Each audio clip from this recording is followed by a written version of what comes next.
Hello everyone, final revision में आपका स्वागत है और मैं हूं यश। तो मॉडर्न इंडियन हिस्ट्री के डिस्कशन में आज हम 4 टॉपिक्स कवर करने वाले हैं।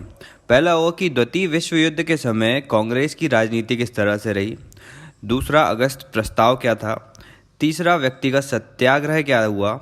और चौथा, क्रिस्प मिशन क्या रहा। इसके बाद अगले वीडियो में हम भारत छोड़ो आंदोलन की ओर बढ़ जाएंगे। तो चलिए लेक्चर स्टार्ट करते हैं। द्वितीय विश्व युद्ध जो 1939 से 1945 के बीच होता है और उस समय कांग्रेस की राजनीति किस तरह से रही वह देखते हैं। तो इस समय ब्रिटिशर्स ने विश्व युद्ध में भारतीयों के सहयोग की मांग की थी, लेकिन भारतीय तो एक बार अंग्रेजों से धोखा खा चुके थे, क्योंकि जब फर्स्ट वर्ल्ड वॉर में भारतीयों ने अंग्रेजों को सहयोग दिया था तो उस समय की जितनी भी शर्तें थीं अंग्रेजों के ऊपर वो अंग्रेजों ने फॉलो नहीं की थी। भारतीयों को कोई स्वतंत्रता नहीं दी थी अंग्रेजों ने उस समय। तो कहते हैं ना, दूध का जला छाछ को भी फूक फूक कर पीता है। तो उसी समय अब भारतीय सतर्क हो गए थे कि इनकी मदद तो नहीं करनी है भाई सेकेंड वर्ल्ड वॉर में।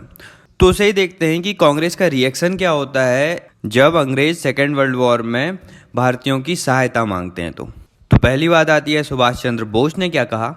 तो उनका मानना था कि युद्ध में दोनों पक्ष साम्राज्यवादी और औपनिवेशिक हितों के लिए लड़ रहे हैं, इसलिए हम दोनों का साथ नहीं देंगे और फासीवादी शक्ति की सहायता से सशस्त्र विद्रोह करेंगे। सुभाष चंद्र बोस गांधी के अहिंसा और साधन की पवित्रता वाले सिद्धांत से असहमत थे पूरी तरह। ये साम्राज्यवादी विचारों से युक्त थे और किसानों और मजदूरों के हितों के लिए वर्ग संघर्ष की बात करते थे। इन्होंने गांधी इरविन समझौता का विरोध किया था क्योंकि उसमें पूर्ण स्वराज की बात नहीं की गई थी।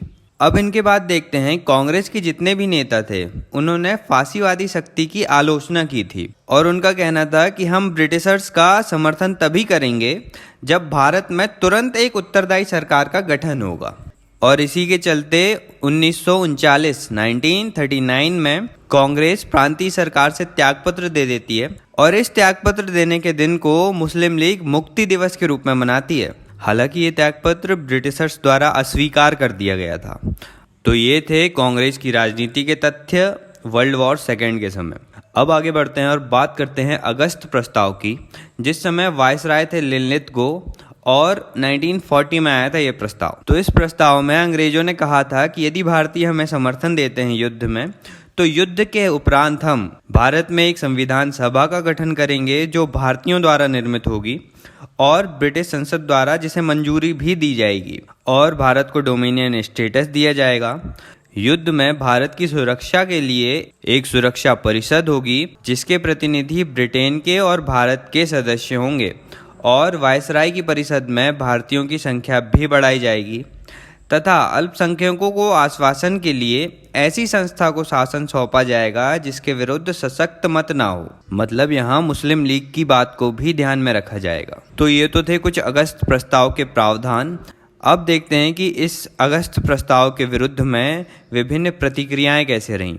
तो पहले बात करते हैं कांग्रेस की, जिसने इस अगस्त प्रस्ताव को पूर्णतः अस्वीकार कर दिया था। क्यों? क्योंकि नेहरू जी का मानना था कि डोमिनियन स्टेटस का मुद्दा पहले ही महत्वहीन हो गया है, अब तो हमें पूर्ण स्वराज चाहिए।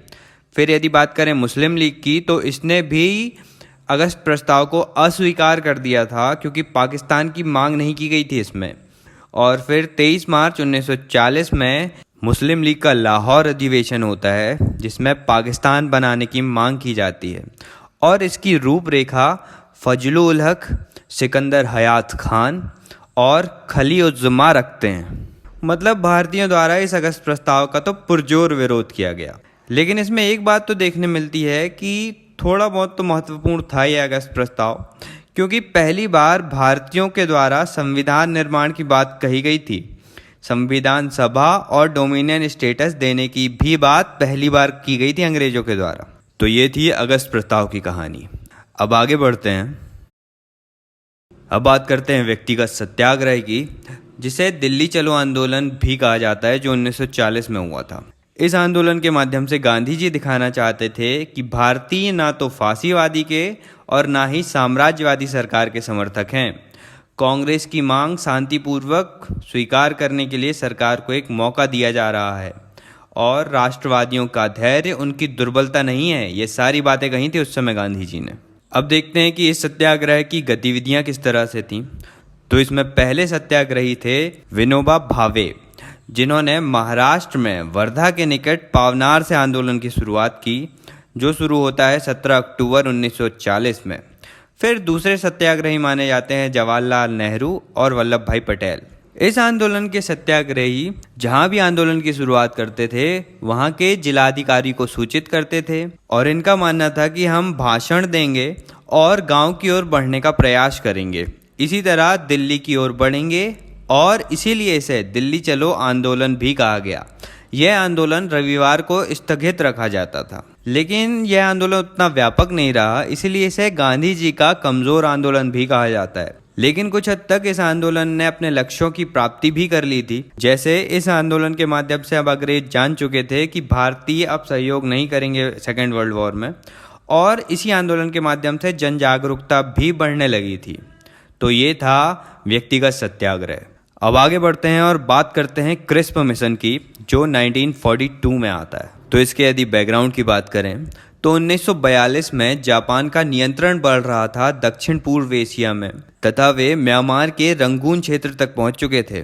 इसीलिए वर्ल्ड वॉर जीतने के लिए अंग्रेजों ने सहयोग की मांग की थी भारतीयों से, और अमेरिकी राष्ट्रपति रूजवेल्ट भी दबाव डाल रहे थे ब्रिटिश पीएम चर्चिल के ऊपर कि वे किसी भी तरह वर्ल्ड वॉर में सहयोग मांगे भारतीयों से। और इसीलिए ब्रिटिश पीएम चर्चिल ने समझौते के लिए क्रिस्प की अध्यक्षता में एक दल भेजा भारत, ताकि वे सहयोग मांग सके भारतीयों से। तो इस क्रिस्प मिशन के प्रावधान कुछ इस तरह से थे कि भारत में डोमिनियन स्टेटस के साथ एक भारतीय संघ की स्थापना की जाएगी, जो ब्रिटिश राजमंडल के साथ संबंधों के निर्धारण के लिए स्वतंत्र होगा। और जब वर्ल्ड वॉर समाप्त हो जाएगा तो संविधान सभा का गठन किया जाएगा भारत में, और संविधान का भी निर्माण किया जाएगा, और जो भी प्रांत भारतीय संघ में नहीं रहना चाहते वे इससे अलग भी हो सकेंगे। सभी देशी रियासतों को अपना संविधान बनाने का अधिकार होगा, लेकिन इस संविधान बनाने में प्रभावी प्रतिनिधित्व भारतीय सरकार का होगा, तथा अल्पसंख्यकों की सुविधा के लिए सरकार और संविधान के मध्य समझौता भी किया जाएगा। तो अब इन प्रावधानों के विरुद्ध प्रतिक्रिया किस तरह से रही यह देख लेते हैं। तो कांग्रेस ने ये सारे प्रस्ताव अस्वीकार कर दिए, क्योंकि इसमें भारत को पूर्ण स्वतंत्रता देने की बात नहीं की गई थी। प्रांतों को भारतीय संघ से अलग होने और संविधान बनाने का अधिकार दिया गया था, और पाकिस्तान के निर्माण की भी झलक दिख रही थी। एक तरीके से भारत के छोटे छोटे भागों में विभाजन होने की आशंका थी इस मिशन से, इसलिए कांग्रेस ने तो इसे अस्वीकार कर दिया पूर्णतः। और क्रिस्प मिशन से बातचीत करने गए थे जवाहरलाल नेहरू और मौलाना आज़ाद, और गांधी जी इस मिशन के बारे में कहते हैं कि ये एक पोस्ट डेटेड चेक है। फिर आगे मुस्लिम लीग ने भी इसे अस्वीकार कर दिया था, क्योंकि मुस्लिम लीग भी मांग कर रही थी पाकिस्तान की, और पाकिस्तान की कोई बात नहीं की गई थी इसमें। और अंबेडकर जी ने भी इन प्रावधानों को अस्वीकार किया, क्योंकि इसमें दलितों के लिए कोई कानूनी अधिकार देने की बात नहीं की गई थी, और यदि ये प्रावधान एक्सेप्ट किए जाते तो इसमें पंजाब के विभाजन का भी डर बना रहता।